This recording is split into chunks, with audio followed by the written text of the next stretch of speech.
You're listening to Entrepreneurship 101 podcast with Creative Muscle Studios. My name is Arina Hall.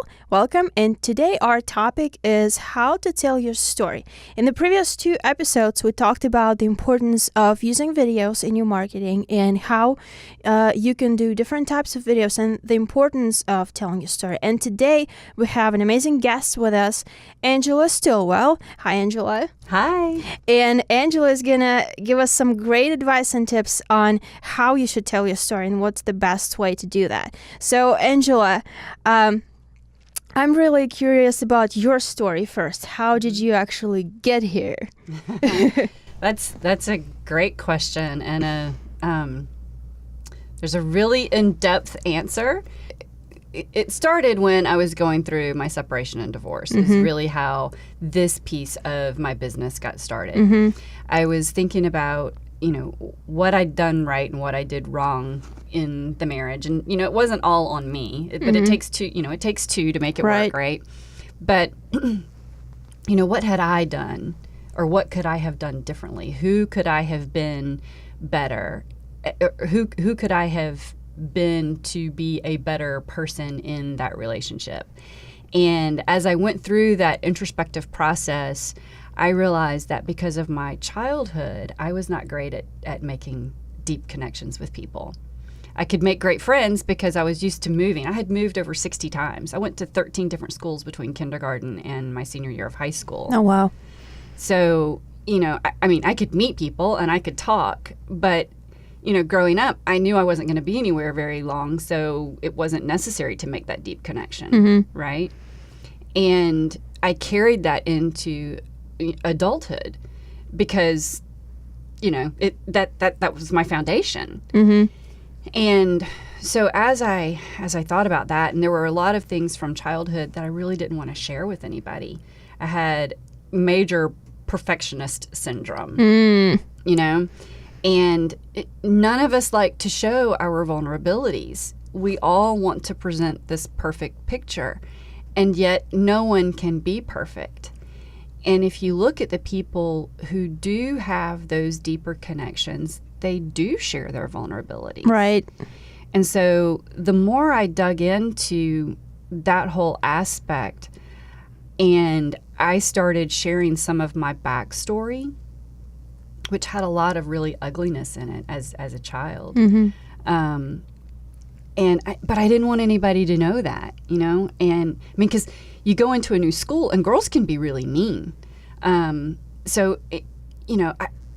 didn't want anybody to know all the ugly pieces. But as I started sharing those, those quote unquote ugly pieces, what I found was that my friendships and other relationships became better. Once I dropped that facade and started tearing down those walls that I had built, all of those relationships got better. And, I was doing some freelance work and doing some marketing work and some consulting and coaching. And I just kept thinking, how can I take this into the work that I do with my clients so that they can have those deeper relationships, whether it's personal relationships or with their customers. And so that's what I started doing, was helping people tell their stories, whether it's from a business perspective or from a personal perspective. That's really how it came about. That is so interesting. I can totally relate to the idealistic syndrome. I wouldn't say I had a major, but I'm definitely a perfectionist, and I need to make sure everything is good and well done before I put it out there. Like, I'm a filmmaker, and I started in filmmaking before I actually started doing other things like podcasting and things like that. And like Facebook Live wasn't even an option for me because what? It's not edited, it's not colored, it's not like it's not good. Right. How can I put it out? It needs to be. But at a certain point, I had to realize, well, it's okay. Exactly. Yeah. Exactly. Because that's real. Right. And when you think about even the things that historically have been recorded, the things that people really attach themselves to, And I think you and I talked about this on the phone when we were talking about doing this podcast was, the blooper reels. Oh, yeah. People love the blooper reels. Exactly. Because they're like, oh my gosh, they're not perfect. Right. So people really get into that aspect. And so it's, that's where you can tear all of that down and, let your real self be seen. Absolutely. Like, especially about blooper reels. When we record with a client, they need to deliver a certain speech, for example, and we record. When it takes more than 3 takes, they start getting concerned. They're like, oh, I'm not good. I'm taking so long. How many takes other people usually do? I'm like, don't worry about it. So I put a blooper reel of myself yesterday on Facebook. I was failing take after take after take after take. Molly knows. She actually put the blooper reel together for us. That is just... It is. It's amazing how, and one of the challenges that that's pretty interesting that I see a lot of coaches, and, I've worked with coaches from, speaking on stages and doing video and that sort of thing. And they're like, one take. Do it in one take. Don't worry about what happens. Just do it in one take. And when somebody challenges you to that, it's like, holy crap, I have to do this in one take. But you know what? Once you realize that, and then you start going, like I did a video for my first IGTV video. And with that you can do editing. It's not live. You can do editing. But I was like, you know what? I'm not going to edit it. I'm going to let that first one be, this is who I am, and if I mess up, then it's just going to be there. And there were a couple of things where I stumbled over it, but you know what? Nobody has said anything ugly about it. Right. That's just real. Yeah, it just shows your personal side, your personality. Exactly. That's great. Yeah. Exactly. Yeah. And so in terms of telling stories, I'm really curious, is there any specific elements or structure in the way of how to tell your personal story in the most appealing way? Yeah, it's funny because when people start telling their story, a lot of times you hear people where I call it dumping. And it's where they just start telling all of the negative things and they're just going on and on and on. And it's like they're sitting in front of a therapist just dumping all of their dirty laundry out. Yeah. And that's not effective. That's therapy work. Do that journaling or, pay to go see a therapist. That's not helping anybody. That's not helping the audience, and that's not helping. It's really not even helping you because all you're doing is wallowing in whatever the story was.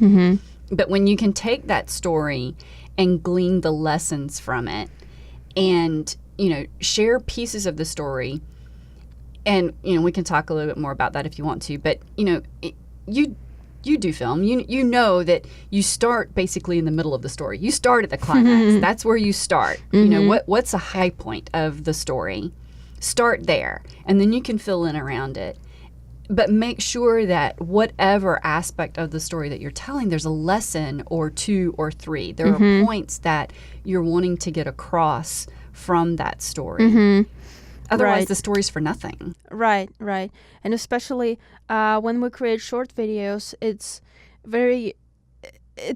creates a very great connection when you can tell a story that explains your passion and explains why you do what you do. I think that's very important. Yeah, and what was it that instigated that? Yeah. That's where and that's usually something that's pretty painful. And what's really painful for some people may not be painful for someone else. And so I'm not saying that everyone has to have this major tragic story that they've overcome. But it's something that has really dug down into your gut. I mean, I do have a pretty tragic story, but that doesn't mean everybody does. A friend of mine and also a client of mine, he was always like, I lived a great life. I had this beautiful life. I had great parents, and, we never had anything go wrong. So, what story do I have to tell? Well, okay, have you ever been standing in line in Starbucks and the woman in front of you had, something going on and you bought her beverage to help her out, or maybe you're standing in line at the grocery store and there's a mom and she's got a toddler sitting in the cart and she's got 2 kids who are pulling on her skirt, and the cashier is checking her out and she goes to pay and she realizes she doesn't have enough. Have you paid that extra $20 or however much? Did you pay her whole tab, or did you pitch in so that she could care for her family? Yeah. That week. Right. That's a great story. So it doesn't mean that you have to have some really major tear-jerking, gut-wrenching story.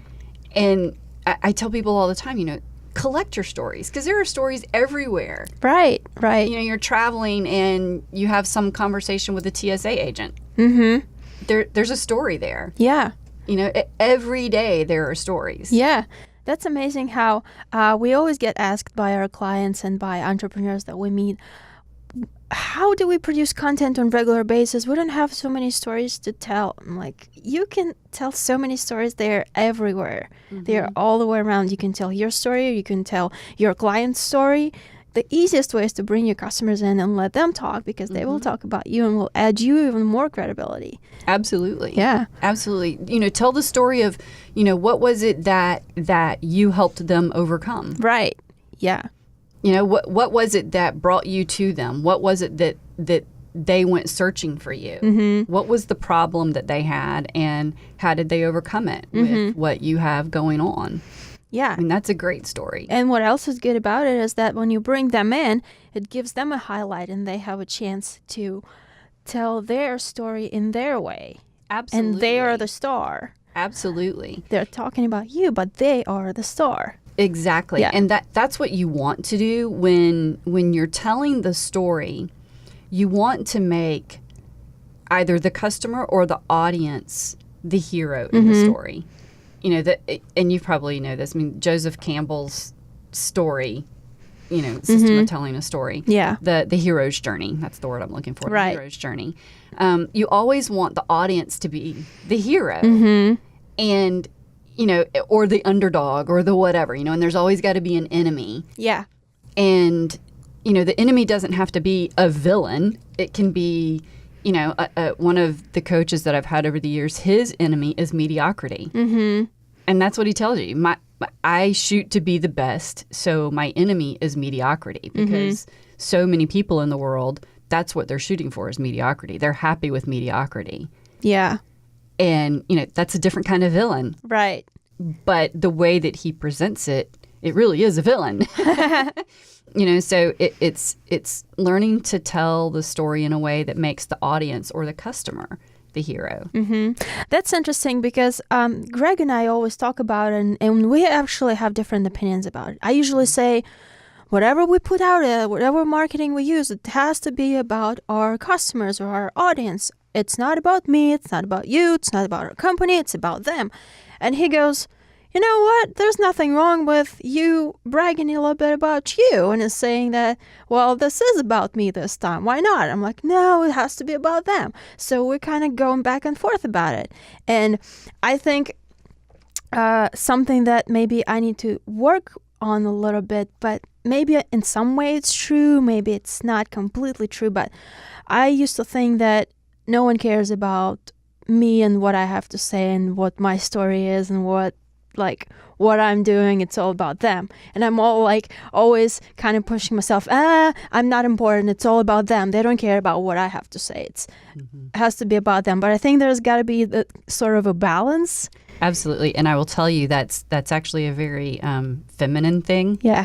Women are very good at taking care of everyone else and making sure that the light is shone on someone else and, giving credit to everybody else. We are caretakers. We're nurturers by nature, right? Yeah. And so we're always going out and looking out for everyone else. And, when you look at how guys go about it, it's part of how we're raised too. Guys are very competitive from day one, and girls are raised to say, be a nice girl, stay in your lane, don't be competitive. And it's okay for guys to be competitive. They can, barrel at each other and do all sorts of things and then go grab a beer afterwards, right? Right. And they're good with that. And girls are not raised that way. We're supposed to be pretty and behave and be nice girls. Yeah. Nice girls aren't competitive. Nice girls aren't blah, blah, blah, blah, blah. Yeah, nice girls can be competitive.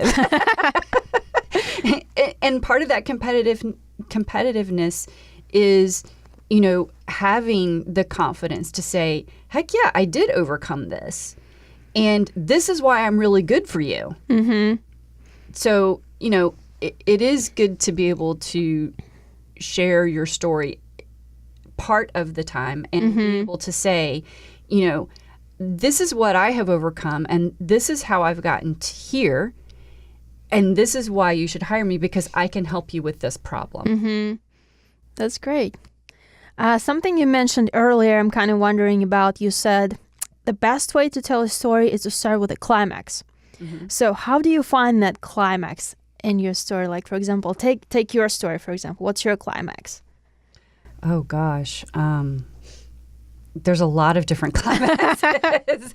It depends on which piece of the story. And I say that because of the way my childhood was, moving around so much. I basically had a dad that was a con artist. I had a stepfather that was abusive. My mom was murdered. Oh, wow. Moving all of those times. So there's a lot of different pieces to the story, and I can't sit there and tell that whole story in one fell swoop. Right. Because by the time I'm done, people are like, oh my gosh, they're wanting to slit their wrists, right? Because all of life is bad.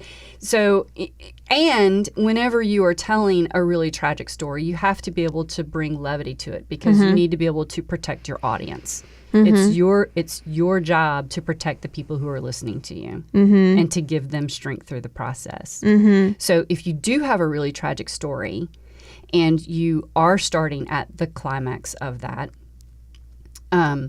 then you have to be prepared to take care of the people who are listening, whether they are sitting in an audience right there in front of you, or listening to a podcast or watching a video. You have to make it okay for them to get through that story with you. Like me telling you all of that and then laughing right afterwards, right? Okay, yeah. Because you have to give people room to breathe. Because when you say something really, really tragic, like what happened with my mom, people are holding their breath. Yeah. It's like... Right. And you have to give them permission to breathe and to smile, because, look, I survived. I came out the other side of all of it. Yeah. And regardless of what you're going through, you're still here. You're still breathing. So, smile about that. There's a lesson in that. And it doesn't matter how bad it gets. There's a lesson in it, because you're still here breathing. So you can break your story basically up into multiple stories. Oh, absolutely. Yeah, based on the different aspects, the different